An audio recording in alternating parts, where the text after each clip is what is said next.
Los años finales del siglo XIX alumbran la curiosidad de un buen número de hombres que, impulsados por los avances científicos, intentan encontrar la explicación de sus vidas, volviendo su mirada sensible hacia el más remoto pasado. ¿De dónde procedemos? ¿Qué somos? ¿A dónde vamos? La gran aventura de resolver los misterios que se esconden en la prehistoria une en territorio español a científicos de diferentes orígenes bajo el aura de la universalidad de la ciencia. Son los tenaces pioneros de la prehistoria que escudriñan la Tierra para explicar el porqué de la existencia del ser humano, cómo fue su origen y cómo logró sobrevivir, pensar, sentir y expresarse. El santanderino Marcelino Sanz de Sautuola es uno de estos iniciadores.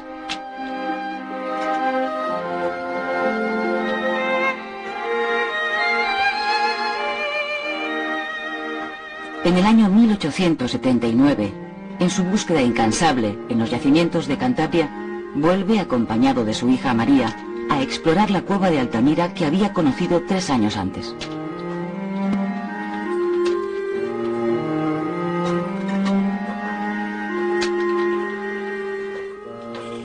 María curiosea, indaga entre la aparente uniformidad pétrea.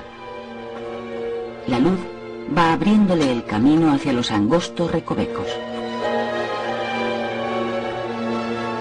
Uno de ellos da paso a una bóveda natural. Al ser liberada de la oscuridad, la piedra muestra líneas, dibujos, colores, que contornean figuras colocadas en diversas posiciones, inclinadas, rectas, inversas. La perspicacia de la mirada infantil es capaz no solo de descubrir las pinturas, sino además de conformarlas. ¿Toros? ¿Bisontes?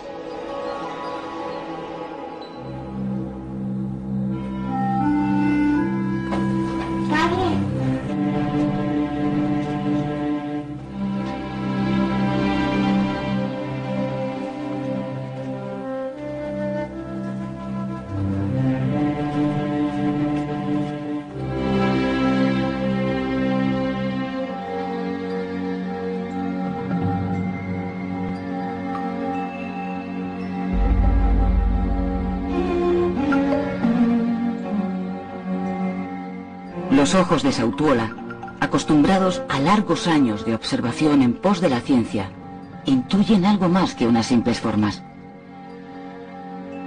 Observan, examinan los pigmentos, los trazos, intentando desvelar lo que la roca guarda.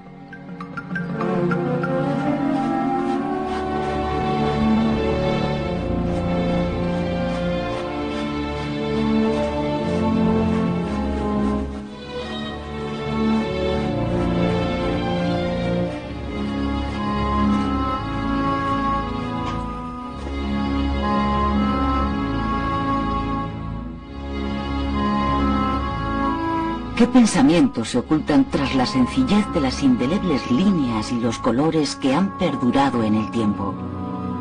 ¿Cómo razonar la impresión percibida por sus sentidos?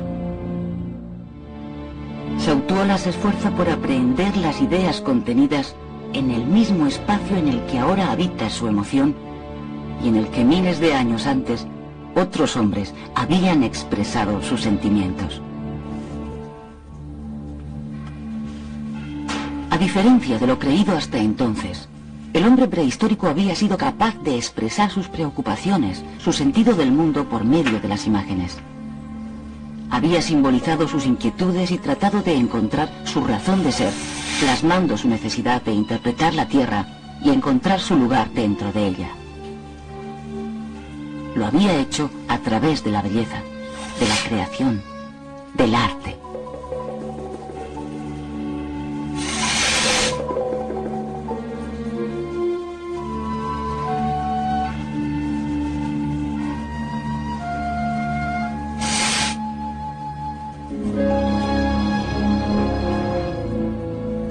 Signos que aquellos antepasados nuestros tan remotos cedieron al futuro y cuyo significado se abre a la interpretación de la sensibilidad que lo observa. arte rupestre y naturalista. En él se hallan muchas de las motivaciones de su vida. El objeto recreado es la naturaleza, expresada fielmente a través de la fauna, de los animales que formaban parte de la cotidianidad, de la subsistencia de aquellos seres primitivos. No se eligen para la creación los lugares visibles, sino los interiores recónditos. Este arte parece tener un componente sublime, iniciático. Es un testimonio de la mentalidad de aquellos hombres y mujeres que seguían interrogándose por todo lo que formaba parte de su existencia.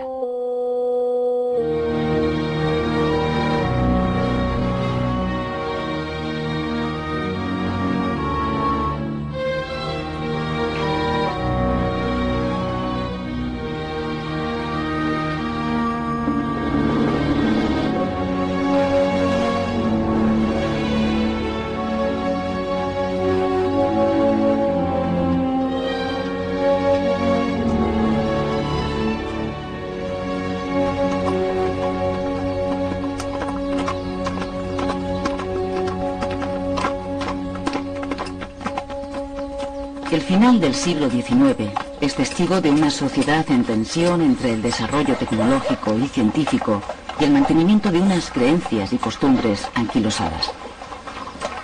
Los avances no van parejos con la libertad de ideas.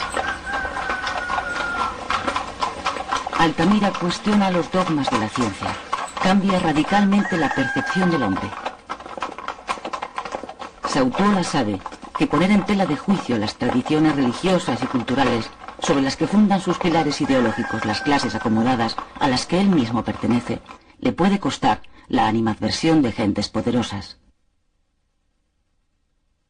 En estas circunstancias, el extraordinario hallazgo de Altamira origina una agria polémica.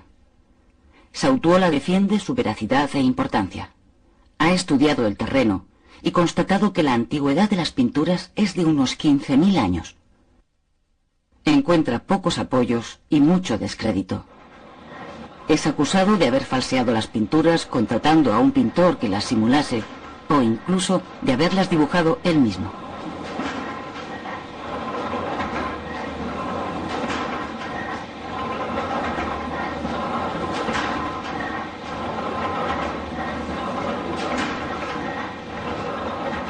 Lo que los ojos de una niña han sabido ver es cegado por científicos ortodoxos incapaces de prescindir de dogmas y de reconocer que la ciencia avanza y se revoluciona constantemente con la dialéctica, el empirismo y la razón.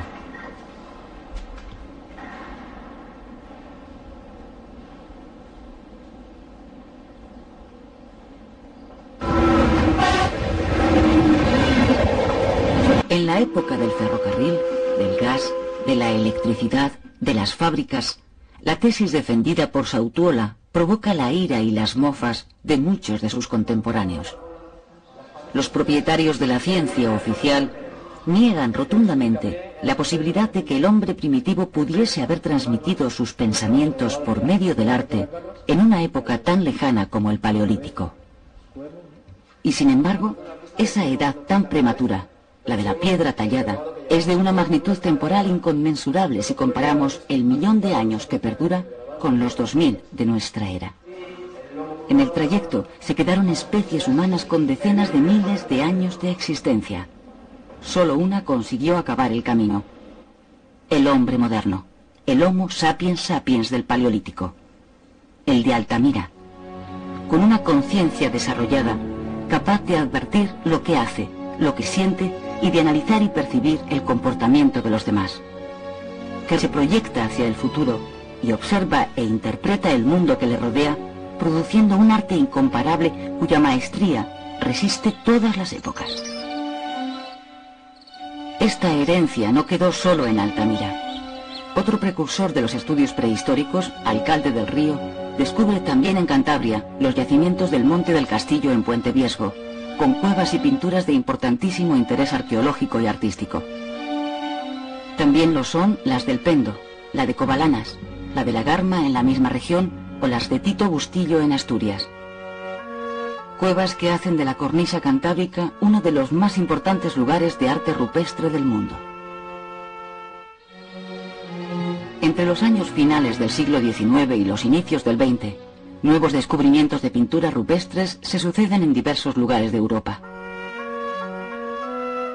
Las pruebas estratigráficas realizadas llevan a la convicción de que, como mantenía Sautuola, los hombres prehistóricos tenían unas formas de vida y de cultura mucho más avanzadas de lo que los celadores de la ciencia preconizaban.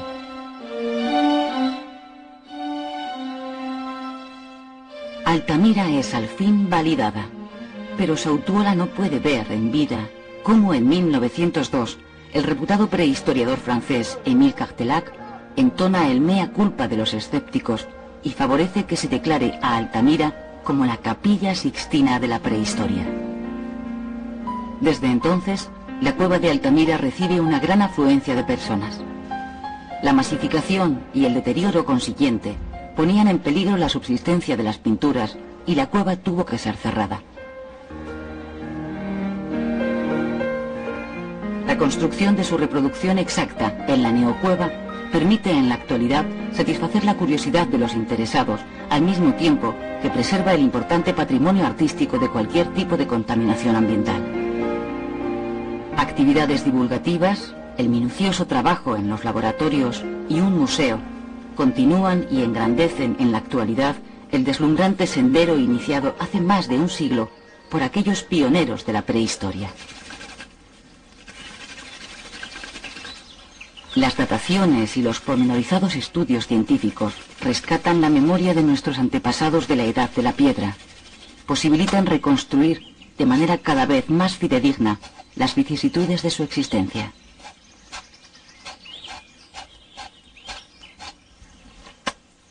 El Homo sapiens sapiens se perpetúa en el planeta. Es el triunfo de la adaptabilidad. Su éxito evolutivo es tal que por primera vez aparece un incremento demográfico que presiona a los grupos humanos a volverse más sociales y cooperativos.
Las gentes del Paleolítico precisan tener cercanos los recursos naturales que aseguran su subsistir. La caza en las montañas requiere desplazamientos constantes. La necesidad de recolectar moluscos y mariscos y aprovechar otros bienes como las algas que los litorales marítimos les ofrecen, les lleva a viajar de los montes a las playas según las estaciones del año, para beneficiarse del momento de su máxima productividad. Las algas les suministran yodo y sales. Los moluscos, aparte de complementar su nutrición, les proporcionan las conchas que utilizan como ornamento. Los collares de conchas se añaden a los fabricados de colmillos o con dientes perforados de animales y adornan su imagen, contribuyendo a su distinción personal.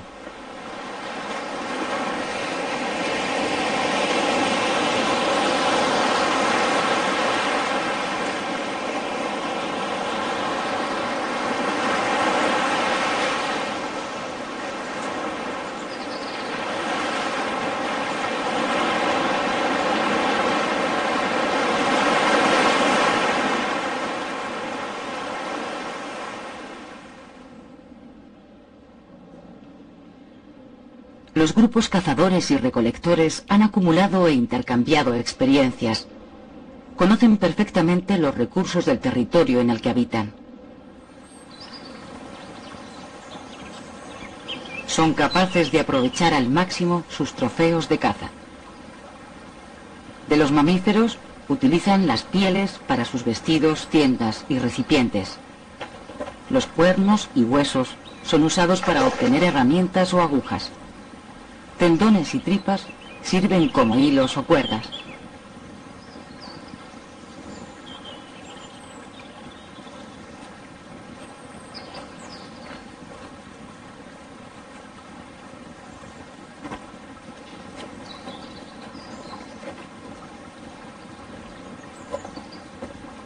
En épocas en las que la caza escasea, la pesca completa su dieta alimenticia. Los útiles con los que la llevan a cabo muestran la complejidad que en los finales del Paleolítico han adquirido las herramientas.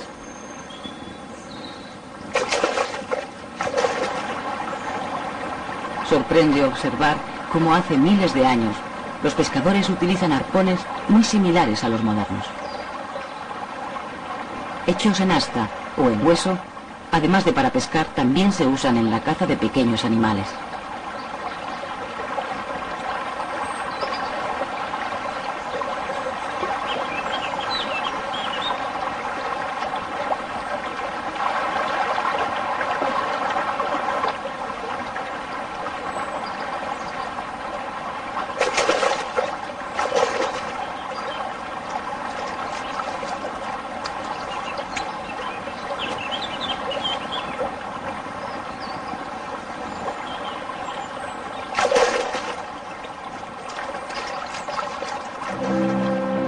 Fuertes alianzas entre grupos diferentes explican que se intercambien las materias primas para hacer utensilios cada vez más elaborados y prácticos, o que el arte rupestre y el arte mueble sean tan homogéneos en toda Europa.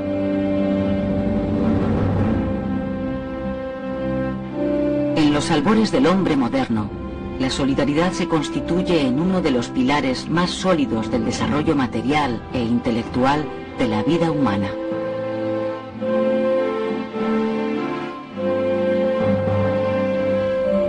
La humanidad primitiva se prepara para abordar un nuevo salto evolutivo de gran trascendencia. La Tierra se ha deshelado. El Pleistoceno, caracterizado por las glaciaciones, ha dado paso al templado Holoceno, un periodo cálido en el que aún hoy nos encontramos. Los campamentos son ocupados durante periodos más prolongados de tiempo, llegando incluso sus pobladores a estacionarse en ellos durante meses. Es el crepúsculo del Paleolítico. Comienza un periodo de transición hacia otras formas de vida, el Mesolítico, en el que la mayor abundancia de recursos permite a los cazadores-recolectores disminuir sus desplazamientos. Suelen ubicarse en las llanuras, cercanos a los ríos y siempre distantes de las altas cordilleras y de los bosques, para evitar las catástrofes climáticas o el acoso de las fieras. En otras ocasiones se sitúan sobre lagunas y se construyen rudimentarios palacitos para aislarlos de las aguas. Estos campamentos que habitan los hombres del Mesolítico, 8000 años antes de Cristo, nos recuerdan a los de las tribus de las praderas norteamericanas del siglo XIX, casi 10.000 años después. Los de los famosos Sioux, Cheyennes, popularizados por las películas del oeste. Su semejanza proviene de la similar práctica de un tipo de vida nómada que requiere instalaciones que combinen el buen acomodo con la fácil movilidad.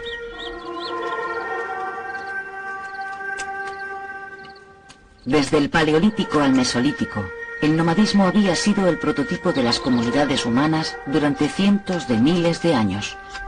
Pronto, para la mayoría, va a dejar de serlo.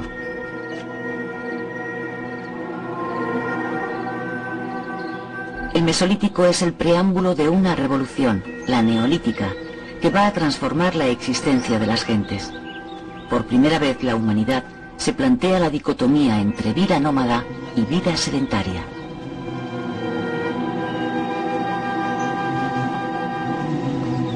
El sedentarismo se irá imponiendo como prototipo de vida. Las opciones minoritarias de costumbres nómadas quedarán en los márgenes de tan complicado trayecto, con un perenne reclamo de su derecho a la diferencia.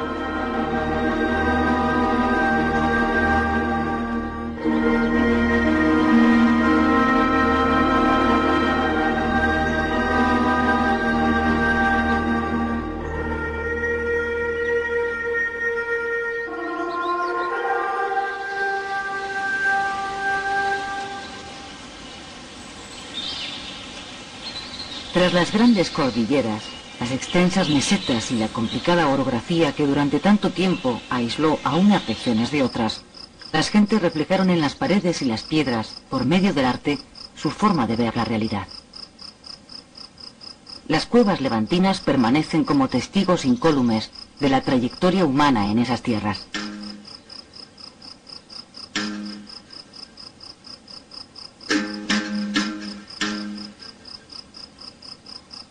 Los yacimientos salpican la costa mediterránea y sus aledaños. En la cueva de Parpalló de Gandía se encontraron cerca de 5.000 placas grabadas y centenares de huesos con representaciones figurativas de animales, pero también con abstracción de signos, con los que los artistas parecen interpretar profundas sensaciones a través de símbolos mágicos o sexuales. Realizadas según se cree en el Paleolítico, su interés no reside solo en el colorido o el diseño, sino además en que esas placas no tienen carácter utilitario.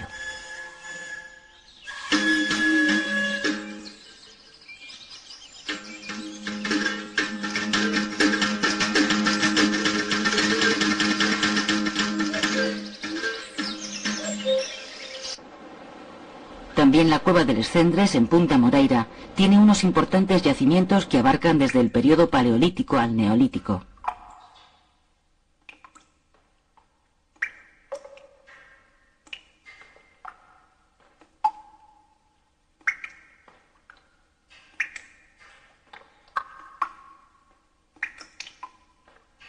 En la comarca castellonense del Maestrazgo, el barranco de la Valtorta alberga unos abrigos que esconden unas de las manifestaciones plásticas más peculiares de la península.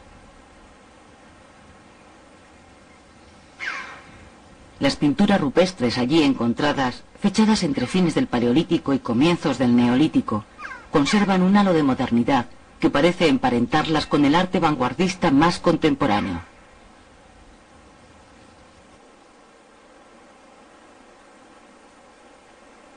Las formas se estilizan para expresar la temática de la existencia. Es la síntesis de la vida, el triunfo de la precisión y la sencillez.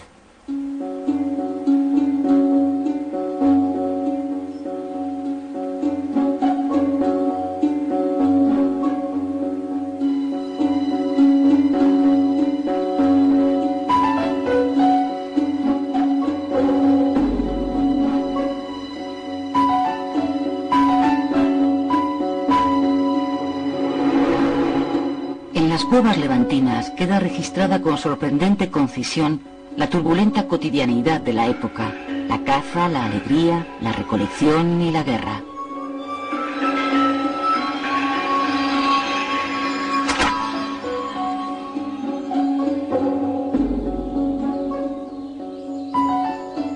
La evolución material, con el uso de nuevos utensilios para la caza como el arco y las flechas, y la de las ideas. La realidad y también la magia. Y con la magia, los ritos. En la cueva de Cogul, en Lleida, los trazos de los artistas representan una danza fálica. El cuerpo se libera a través del baile para que afloren los sentimientos.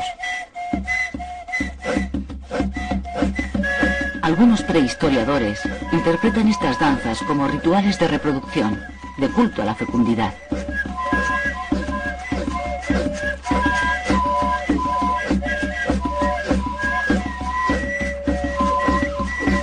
Al ritmo de rudimentarias flautas hechas de hueso, de silbatos y de tambores, los movimientos expresan las preocupaciones que caracterizan la cotidianidad de estas gentes.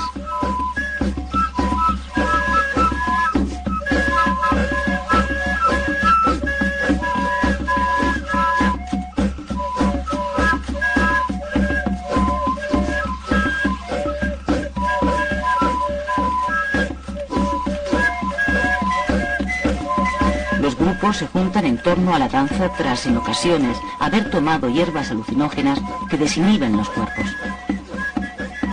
El baile configura las pasiones que se exteriorizan en bruscos movimientos que rememoran la caza, la persecución y la defensa, el rechazo o la atracción, la repulsa o el consentimiento.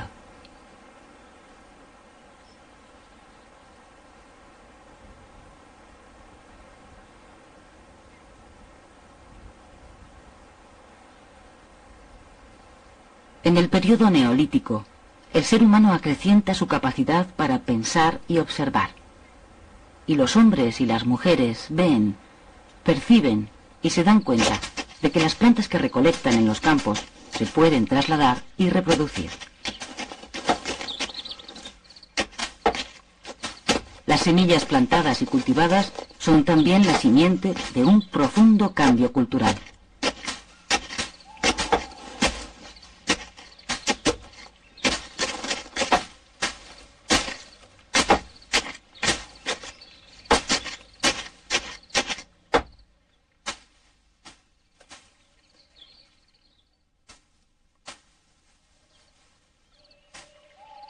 Al comienzo las cosechas son escasas y el esfuerzo muy duro. Pero la tierra domesticada comienza a dar sus frutos, y el trigo, la cebada o el centeno perfilan el horizonte con promesas de abundancia y bienestar.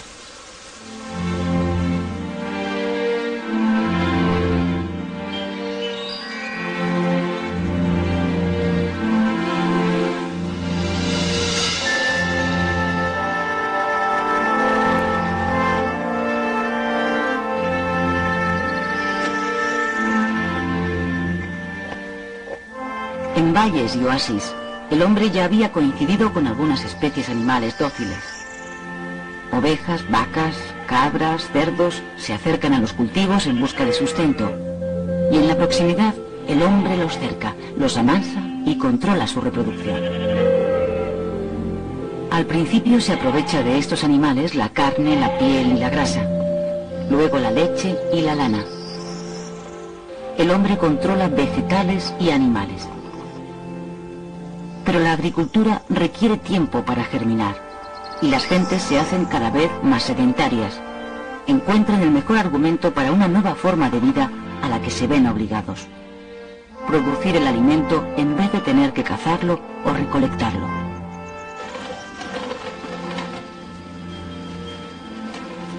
Adoptadas la agricultura y la ganadería como fundamentos de la existencia, los alimentos excedentes producidos necesitan ser cuidados y almacenados. Los rudimentarios cestos utilizados para el transporte no son apropiados para el almacenamiento de larga duración. Y se hacen imprescindibles recipientes que guarden mejor los frutos de las cosechas y los productos de los rebaños.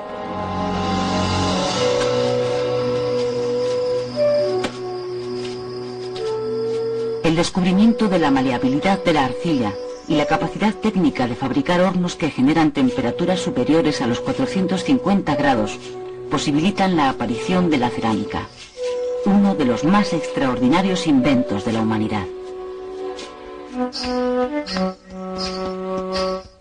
La cerámica se convierte paulatinamente en un eficaz instrumento en las manos del hombre. Además de su carácter utilitario, condensa el arte. La creatividad grandiosa de las cavernas se miniaturiza en los dúctiles contornos de las vasijas y ánforas.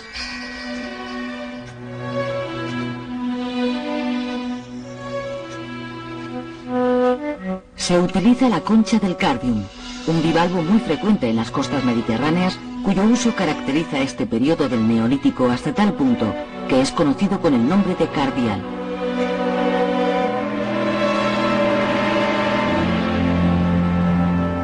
En la Cueva del Or, en Alicante, se han encontrado buenos ejemplos de cerámica cardial.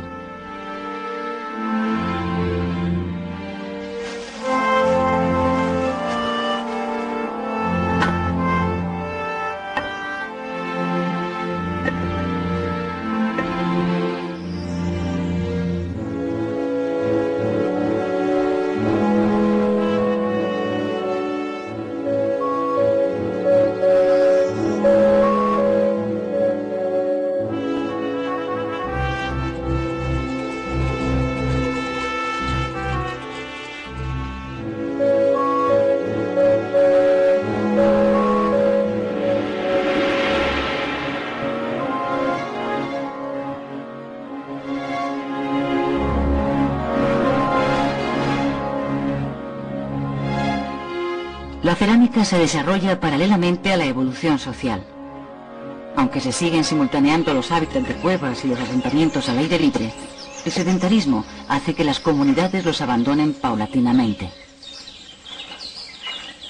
Aparecen las primeras edificaciones, cabañas perecederas que se irán alternando con construcciones más grandes.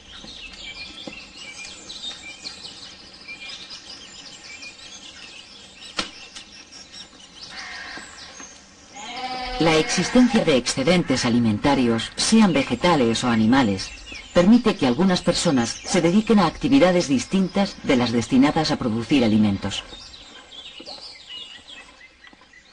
Las tareas, según transcurre el tiempo, se vuelven más complejas y exigen una mayor dedicación. Ello conlleva la división del trabajo y el inicio de la especialización.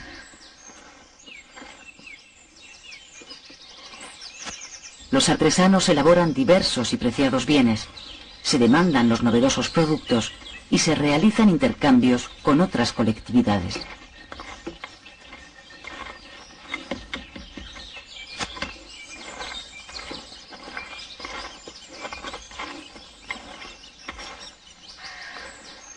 El Neolítico, la era de la piedra pulimentada, de la agricultura, de la ganadería, de los telares, de la cerámica, constituye un gran punto de inflexión en la historia. Acoge la primera gran revolución de la humanidad.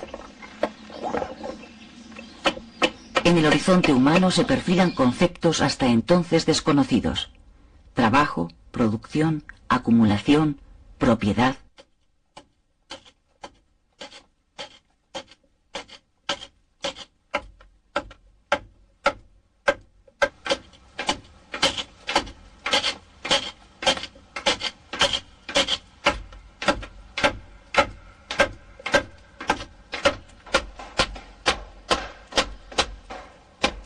Una vez conquistadas algunas parcelas de la naturaleza, el hombre escudriña la tierra, buscando los bienes que ésta oculta en sus entrañas. Es el inicio de la minería. Los importantes trabajos arqueológicos realizados en la mina neolítica de Can Tintoré, en la villa catalana de Gavà, junto a su excelente museo, permiten reconstruir el trabajo minero de hace 4000 años. A la luz de las rudimentarias lamparillas, los picos de astas de hueso golpean la roca hasta extraer el mineral. Las palas construidas con los omóplatos de los bueyes o hechas de madera recogen las piedras.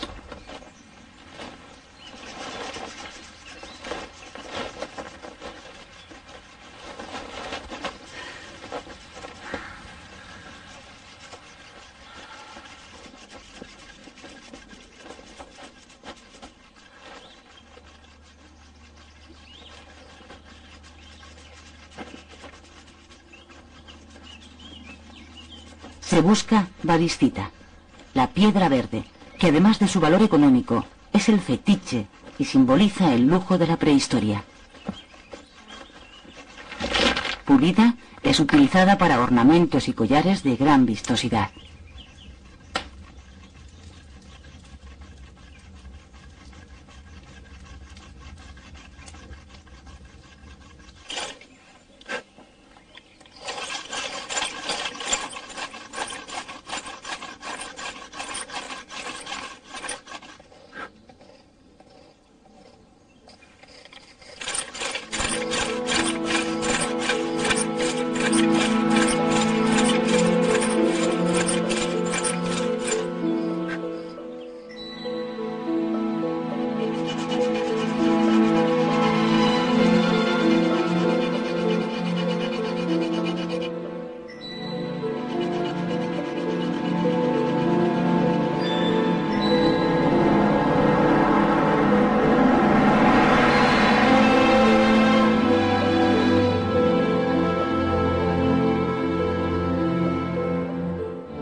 En la profundidad de las minas, el mundo material se confunde con los rituales mágicos de los pueblos neolíticos.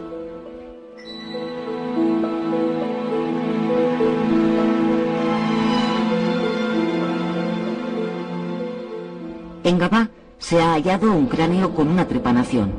La cicatrización posterior de la zona demuestra que fue realizada en vida de la persona, posiblemente en el intento de curar alguna enfermedad.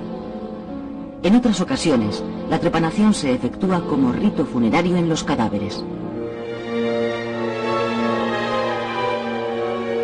Y el drama del hombre, la necesidad de pervivencia en lo eterno, se perpetúa. La lucha contra el destino para conseguir la inmortalidad. En las galerías abandonadas son enterrados los cadáveres que se adornan con collares de calaíta. Las caras se pigmentan con ocre rojo, color que simboliza a la sangre, a la vitalidad, a la posibilidad de resurrección. A su lado se depositan vasijas con comida que han de servir de alimento en el viaje hacia un desconocido más allá.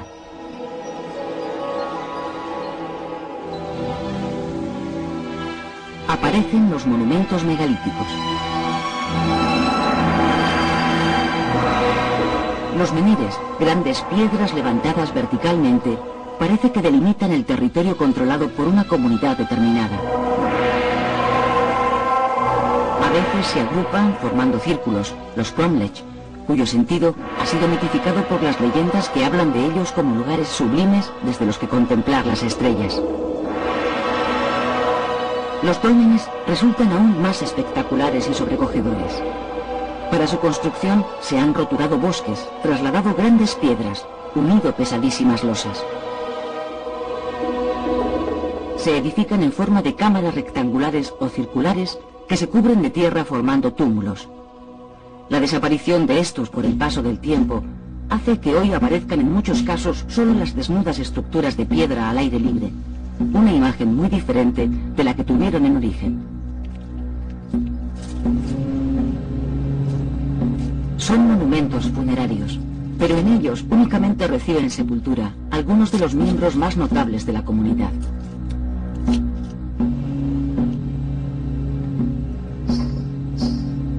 Los dólmenes asemejarían ser las catedrales de la prehistoria, y como en ellas, los fieles se congregan y hacen diversas ofrendas en torno al lugar que garantiza un privilegiado tránsito a la otra vida.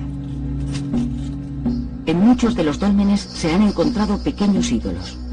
Simbolizan muchas veces a la mujer y su capacidad de reproducir la vida, quizás como representación de la diosa madre, la tierra, dueña de la fecundidad y de la muerte. Los grandes ojos caracterizarían los poderes de esta divinidad megalítica que custodia a los difuntos, regeneradora y capaz de ver más allá de la vida en las penumbras de la muerte. El arte ritual abandona la figuración y se abstrae para intentar vertebrar las manifestaciones de los hombres con las fuerzas superiores.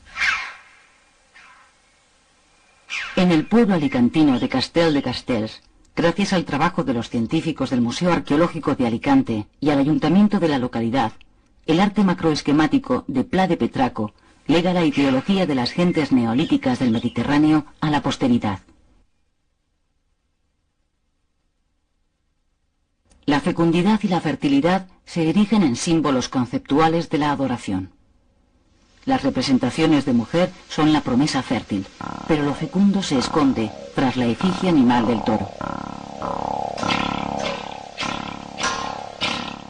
Se sacralizan la naturaleza y los ciclos agrícolas. En el abrigo central, los hombres extienden sus brazos hacia el cielo. Erigidos en centro del universo, claman su protección. También la cerámica trasciende a lo utilitario, esquematizando la figura humana con similares fines.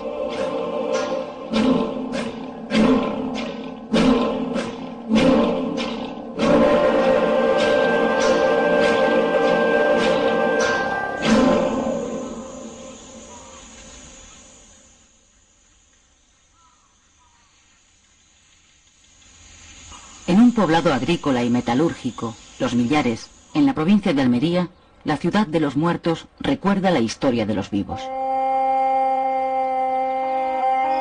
Es el yacimiento de mayor antigüedad en Europa occidental donde se documenta el trabajo del cobre, el preludio de la incipiente era de los metales.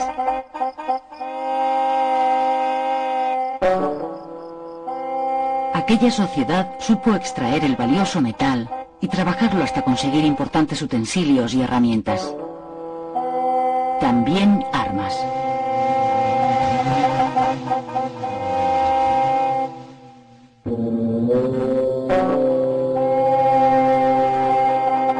Los excedentes de la metalurgia que proporcionan la riqueza son celosamente guardados. La defensa se convierte en una necesidad y la ciudad se fortifica. En el seno de túmulos de falsa cúpula, las cámaras mortuorias guardan objetos de cobre y excelentes ajuares.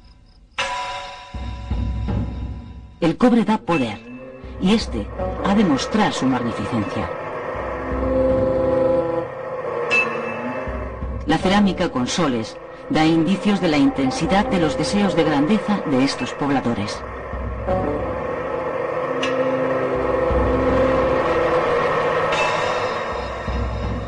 Mientras en los millares se establece una población sedentaria con desarrollo urbano, otras poblaciones nómadas de la meseta, que viven más de la ganadería que de la agricultura, desarrollan sus propias peculiaridades, hermanadas con las corrientes del exterior peninsular. La cultura campaniforme caracteriza a estos grupos humanos. Generalizada en el centro y oeste de Europa, se define por el uso de vasos cerámicos en forma de campana invertida.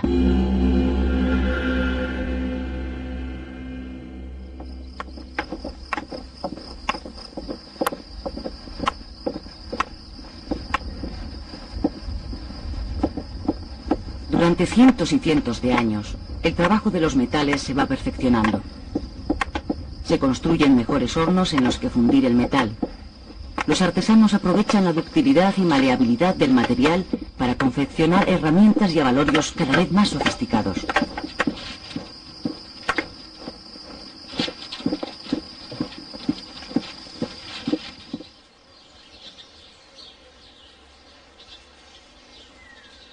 En los pueblos del sureste peninsular, la existencia de importantes yacimientos mineros de cobre y plata fomentan el desarrollo de una importante sociedad urbana, la denominada cultura de El Argar. Sus poblados, como los de Lorca, Galera o Granada, se sitúan en altozanos, y sus casas con bases de piedra, paredes de adobe y tejados de junco se encuentran protegidas por murallas.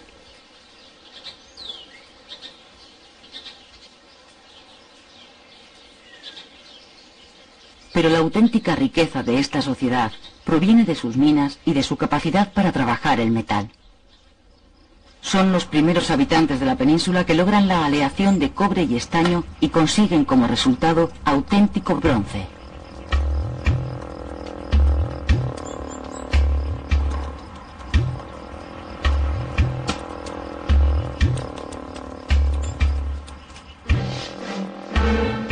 En las casas y las tumbas individuales se observan la diferente posición social y solvencia económica que poseen sus habitantes.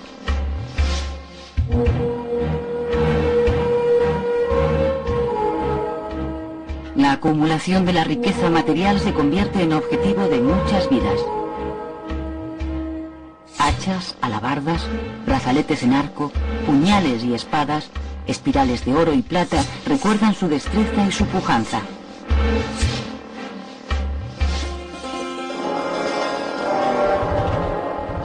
Contemporáneas del Argar, otras culturas del bronce similares se extienden por Levante, el sur portugués, la meseta y el Atlántico.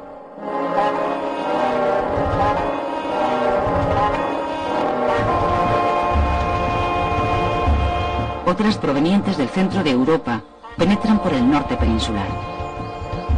La cultura de los campos de urnas unifica a grupos de procedencia diversa que tienen en común la costumbre de quemar los cadáveres en una pira de leña y recoger las cenizas en una urna y enterrarlas, bien aisladas o en túmulos. La importancia de estos pueblos es que introducen la lengua indoeuropea en la península. La edad del metal abrirá nuevos horizontes sobre los que se perfilará el mítico reino de Tarteso. Será entonces cuando dé comienzo el fenómeno urbano en la península, y con él el Estado, abstracción que representa la más compleja forma de organización social, garantía institucional para consolidar las desigualdades.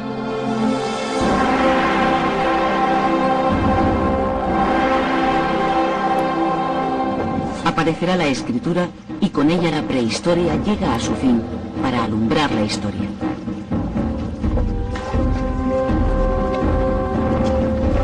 Otros retos esperan al hombre. Nuevas vicisitudes, logros y desencantos que irán abriendo el camino de la aventura humana.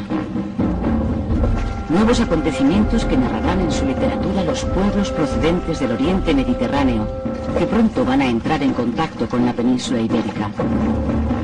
La trayectoria humana en esta tierra quedará ya consignada en los libros.